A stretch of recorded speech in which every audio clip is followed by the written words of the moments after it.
Hello, everybody. I'm Marcie Jacklin. I'm president of the Community Voices of Fort Erie, and we're trying to save Waverly Woods in Fort Erie.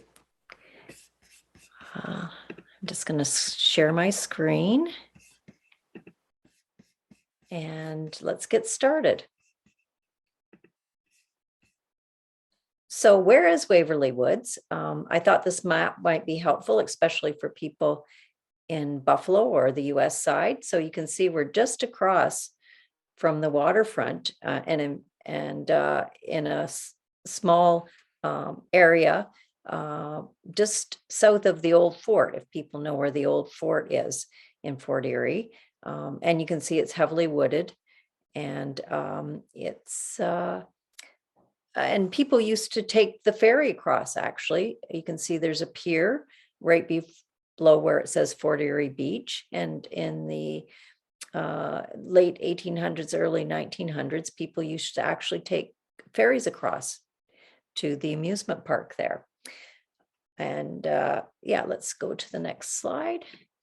Waverly Woods is usually called Erie Beach, but I didn't want people to be confused about the old amusement park, because it actually is a bigger area than that. And the proposed development is called Harbor Town. We're facing a provincial hearing about this situation, and it starts April 25th, 2022, so coming soon. So basically, the three reasons why we have the appeal and why we're concerned about this area is because of the history associated with this area, the environmental concerns, and the community assets that this area has.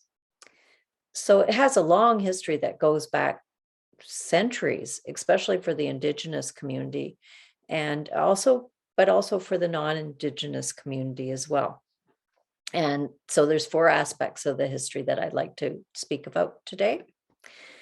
So there's been several archaeology studies on the site, and it shows that there's been multiple Indigenous occupations of the property over several thousands of years. There's materials that have been found that have been dated to be 4,000 years old. And some of the research reporters indicated that burials may be present on this site. So it's of obvious concern to us because of this long history for the Indigenous people. For the non-Indigenous people, and in some ways for the Indigenous people as well, because they fought in this war, but not in this particular battle. There was a huge battle in 1814 in August, which is called the Siege of Fort Erie. And what's most important is the location of what's called Towson's Battery. So in this map from the 1800s, you can see the fort at the upper part of the map, but the fort was extended quite a ways south. And the endpoint was a place called Towson's Battery, and that's approximately where the red arrow is. If anybody knows the history of Fort Erie, about midway is where the buildings that the Americans at that time were using as hospitals and other places for storage of ammunition and things like that. But you can see it's quite a bit further south than the old fort, and there's a yardstick measure at the bottom. So what happened during this battle, which was one of the bloodiest battles in Canadian history? The Americans held the fort. The British did a sneak attack from the south, walking along the beach towards Towson's Battery. There was 1,500 soldiers in the unit that was doing this prong of the battle. There were two other prongs on the same day that attacked the fort further north. And there's been several research articles written about it that indicate that not only was it important during this battle, but it was also a campground for this American militia during the War of 1812. But the real important thing is this battle that occurred in the 1840s. And and research has shown that there's a high potential for the discovery of skeletal remains from approximately 20 British soldiers killed by American snipers during the War of 1812 and buried at random in the subject area, which is west of Bardall Avenue and south of Dominion Street. So that's the exact area we're talking about. There are probably also other remains. I've seen reports that talk of up to 80 bodies being in the woods. And what happened was when the soldiers came towards Towson's Battery, which was early in the morning, 2 a.m., 3 a.m. in the morning, it was dark, it was wet, it was miserable. They discovered that the ladders that they've been given were too short to get over the walls of Towson's batteries.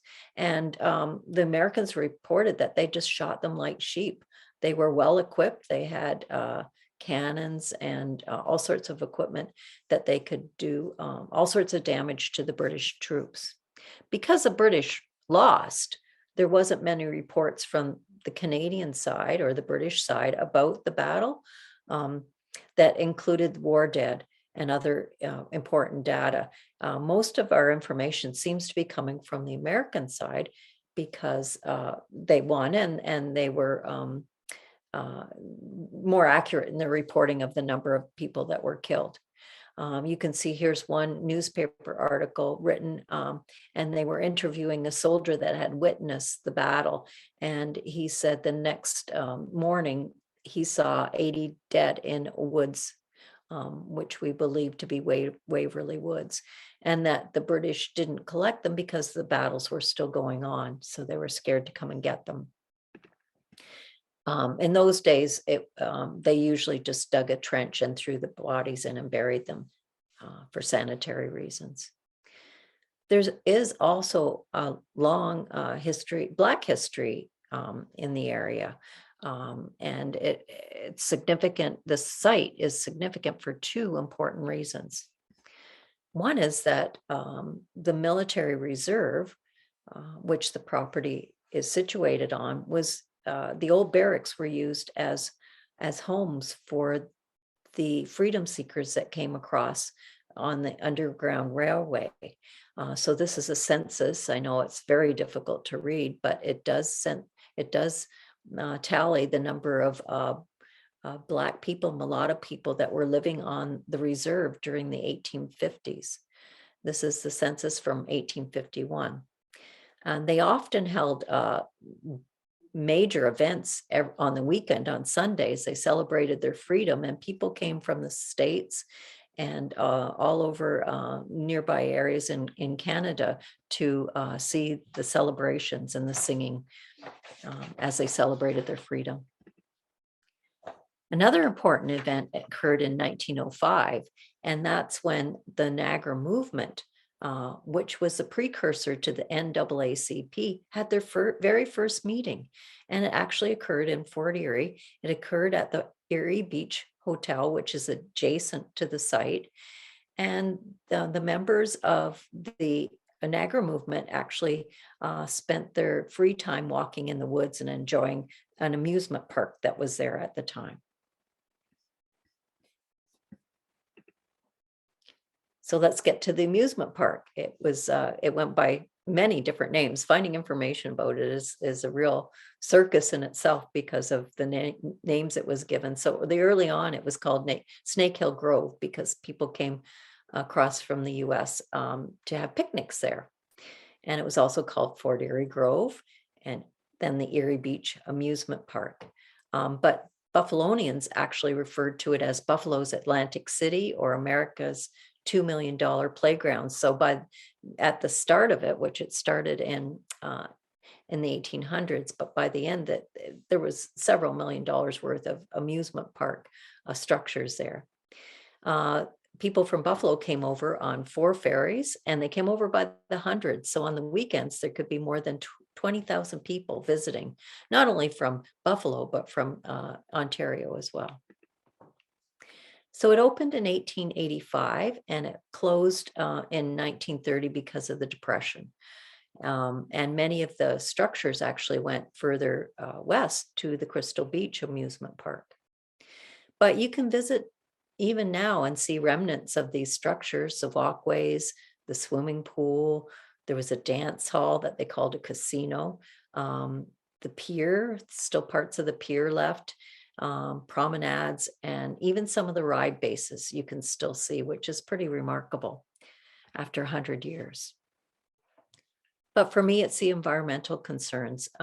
This is a critical ecosystem. And what we've seen, and I'm sure you've seen it on the US side as well as on our side, is a constant chipping away at nature. So what you have is an ecosystem, and then as you chip away, it loses its importance and its viability. And this is a real problem. Because it can't do what it's been doing for us for centuries. And I'll explain that in a few minutes. So we're going to look at 4 different criteria here. And just to keep going on the part about ecosystems. So the whole is greater than the part.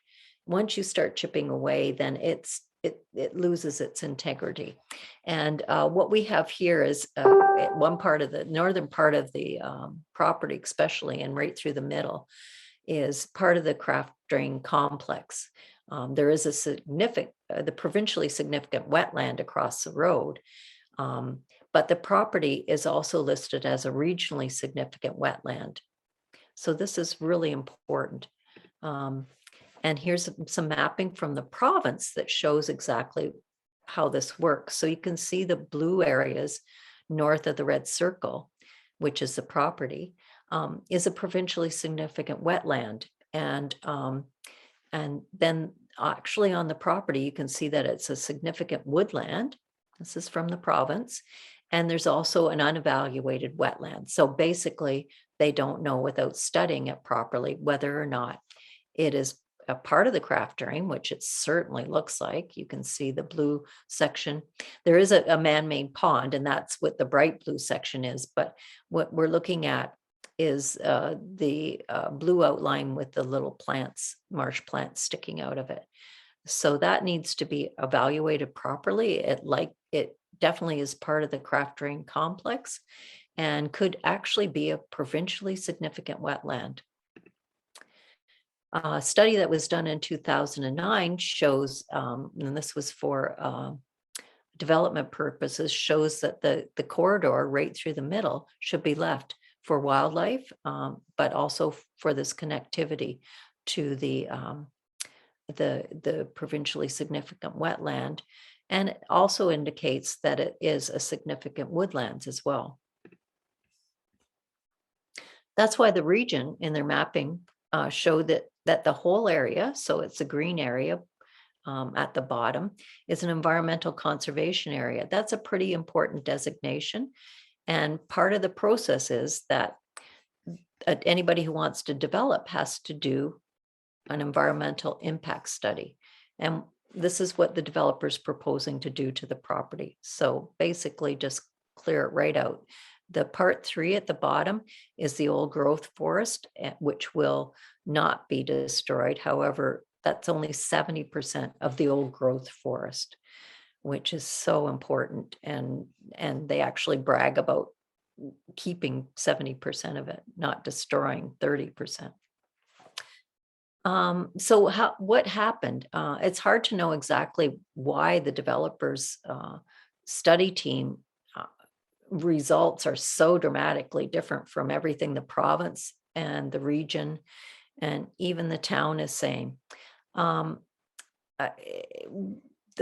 the time that the application for the development was put through our political process, there was a lot of bad things happening, a lot of corruption, and I'm fearful that this was part of that. For one thing, we're supposed to have a neighborhood plan before they can do any subdivision of this magnitude, which we don't have. And another thing is the study that the developer did is paid for by the developer. So even though they're required to do an environmental impact study, they also pay for it. So who's going to hire somebody that says that they can't develop there? It's pretty obvious that that's a broken process. And they didn't provide, and part of the process is that they're supposed to provide mitigation for endangered or threatened species, and also no negative impact on the wetlands and woodlands, which obviously didn't happen. And these wetlands and woodlands provide a lot of free services to the community. It's the last urban forest where people can walk or bike to in Fort Erie. Prevents flooding. It improves water quality through filtration by plants. And it provides a home for a variety of wildlife, plus recreational activities like nature appreciation. So these services are free to the community and very important, because otherwise we need to pay for them. So the study on the upper right-hand corner puts the economic value of Southern Ontario wetlands in the billions of dollars. And even just recently, this just happened in December, the province gave Fort Erie $7.4 million in flood recovery funding. So, you know, it indirectly increases costs to the community for services that we've been getting for free, especially flood mitigation. Another issue that is arising, especially in Fort Erie, because most of Fort Erie is a wetland, but the developers build on these wetlands, and then, you know, in 10 or so years, people have wet basements, and insurance companies have made it quite clear they're only going to pay for wet basements once or twice, and then it's the homeowner's responsibility. And this can be up to $40,000 to fix a wet basement properly. So basically, they're downloading the cost of building on wetlands to the public. Very serious situations. Okay, let's move from wetlands to woodlands. Probably the reason most people love Waverly Woods is the woodlands.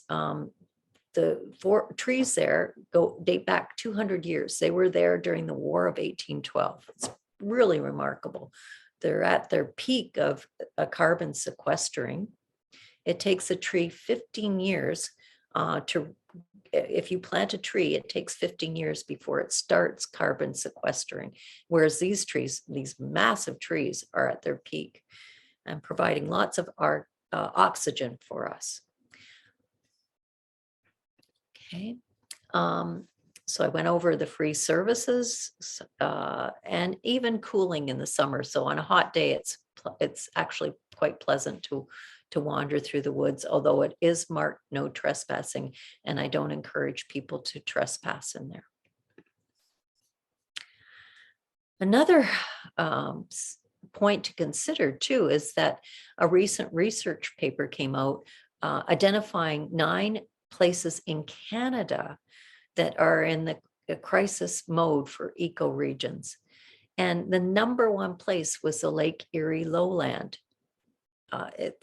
Which Waverly is.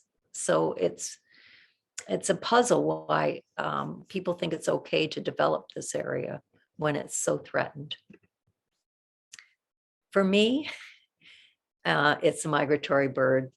I've had so many pleasant experiences there, seeing, well, on 2 occasions, thousands of birds land in the woods on migration in the springtime. The birds migrate at night, and this is a problem for them along shorelines. So they're migrating at night, and sometimes the weather gets poor and they need a place to land immediately, or they're tired and they just need to eat. And so what happens if you put a condo up, and there is a 10-story condo proposed right along the lake shoreline, the birds will see the lights of the condo and come down thinking it's dawn and they need to land, and they crash into the buildings. And especially high rises are very dangerous for birds, and putting one along high quality migratory bird pathway is really just asking for that, for hundreds of birds to be killed in one evening. So it's very, very sad that they think a condo was going to be okay in that area. Let's talk about species at risk on the property.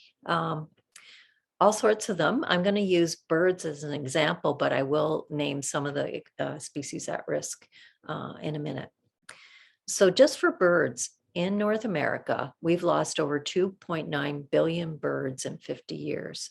And I think anybody who bird watches or just has a bird feeder has probably noticed the decline, not only in numbers, but also in the kinds of species that we're getting.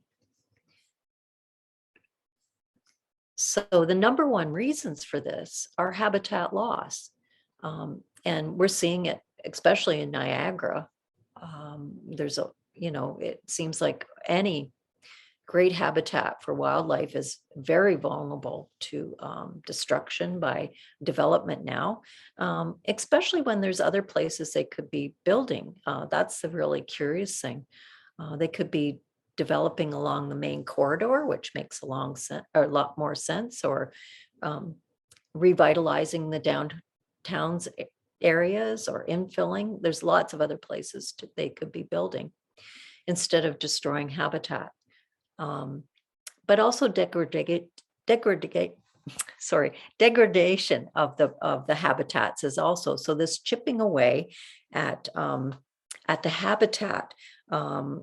So fragmentation, invasive species, it all impacts on the quality of the habitat and eventually destroys it.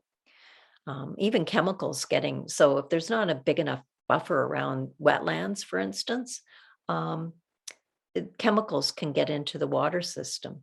And that's harmful not only to birds and other wildlife, but to us as well. There are some other human-caused reasons for this decline in birds. Cats are a huge predator, especially baby birds.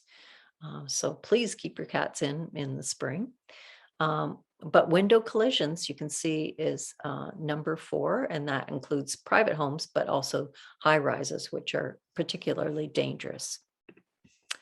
So here's some other threatened species at risk on the property. Snapping turtle, which is a wetland indicator species, has been found coming out of the site. So the person wasn't trespassing, but it lives close to that area and could see these baby snapping turtles coming out of the site. And we have seen adults in the area. Fowler's toad is an endangered species in Canada. There's only a few sites in Canada, and the habitat is severely threatened. Even the habitat close to Waverly Woods was destroyed recently. And it's really unfortunate because to survive, these toads need to move up and down the beach to introduce genetic material to different populations. So if they just are in one tiny little place, then they'll interbreed, and that won't, or the worse yet, they'll breed with American toads. So they really need stretches of habitat, and there seems to be, even though we've tried to protect the habitat on our property, the constant human disturbance is very difficult to combat. Bats. I've often witnessed bats in the area feeding. Certainly the old tree snags provide great maternal habitat for the bats, as well as roosting areas. And we haven't seen any proper bat studies. So that seems curious since they're so threatened. And let's not forget, especially our pollinators, because we need them to pollinate our crops. So lots of bees in that area, and in particular monarch butterflies. There's a lot of milkweed on the property, and I've been there and seen hundreds and hundreds of monarchs in September. So special site, but also important for people. And of course, my biggest love is the birds, and that's why I know about this property, and that's why I moved to this area, is because of the spring migration at Waverly. Wood thrush, one of the most beautiful songs in North America, on the upper left corner, and on the right side is an eastern wood pewee, um, which requires a significant size woodlot to be able to breed. And of course, the federally endangered red-headed woodpecker, which is such a spectacular bird and loved by so many people in Fort Erie. It was not threatened, endangered in Ontario, and then it got bumped up to endangered, and it was there for a couple of weeks, and then the provincial government decided that it wasn't endangered without any studies. The studies all show that it is endangered, but anyways, that's politics. Um, Most people aren't aware of how important the wetlands and the structure of the woodlands are to our health and to the health of the wildlife, although they love the wildlife. What they care about in Fort Erie, and I think there's a lot of people in Buffalo who visited this place, and certainly a lot of summer residents from Buffalo in the area. What it means the most to them is the cultural heritage and the wellness aspects of Waverly Woods. What we've got are irreplaceable cultural heritage resources with the Indigenous um, history, and also the non-Indigenous history from the War of 1812, and the built history from the amusement park. So this place is probably one of the most unique places in North America for this combination of the history, the culture, the environment, and the community assets. So lots of community assets here. It gives us a sense of identity in Fort Erie because a lot of our ancestors actually go back to the 1800s. There are many people in this area whose families have lived here for generations. So it's the soul of Fort Erie, basically.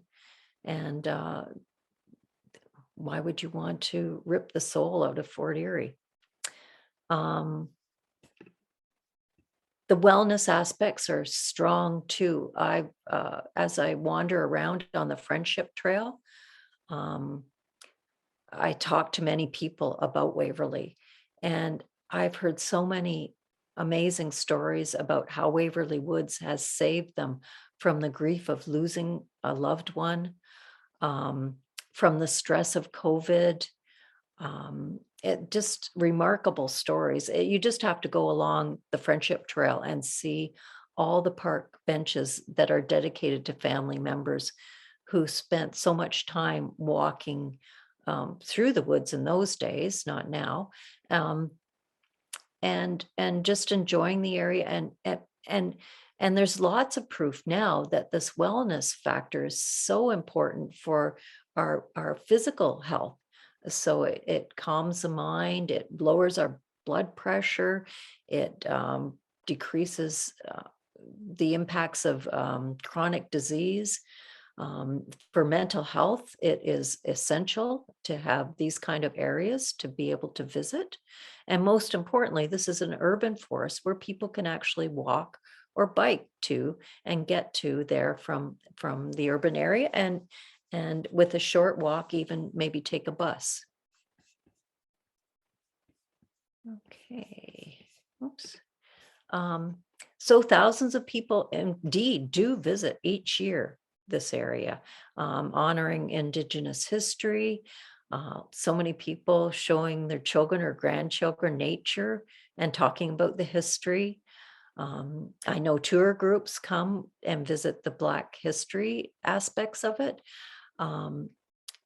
What the wellness, as I spoke about, the relief from COVID and grief from losing loved ones during this time when we can't even have funerals or connect with other people to try and get over our grief.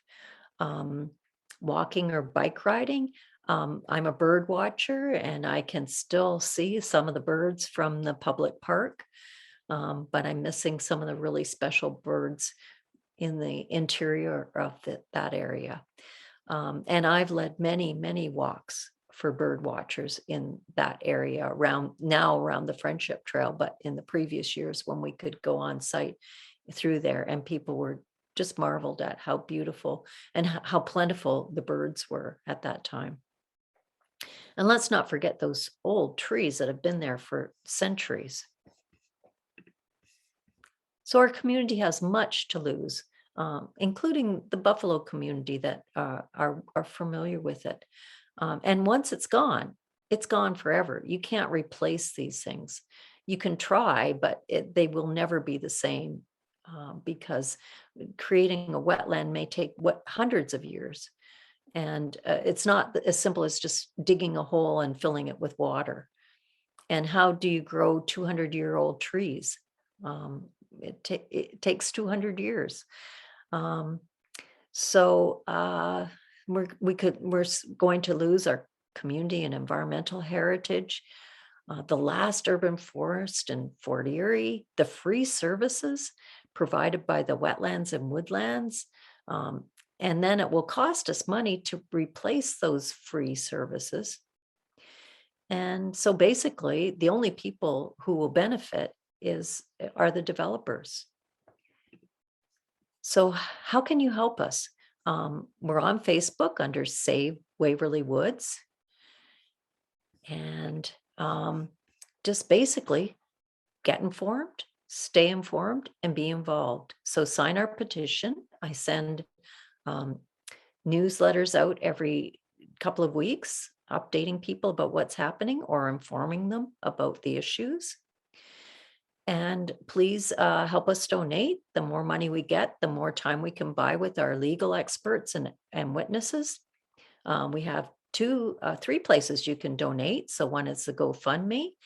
The other is our Fort Erie Voices donation site, or you can send a check to us. So thank you, Jay, for allowing me to speak. I really appreciate it. And looking forward to the Birds on the Niagara Festival this year.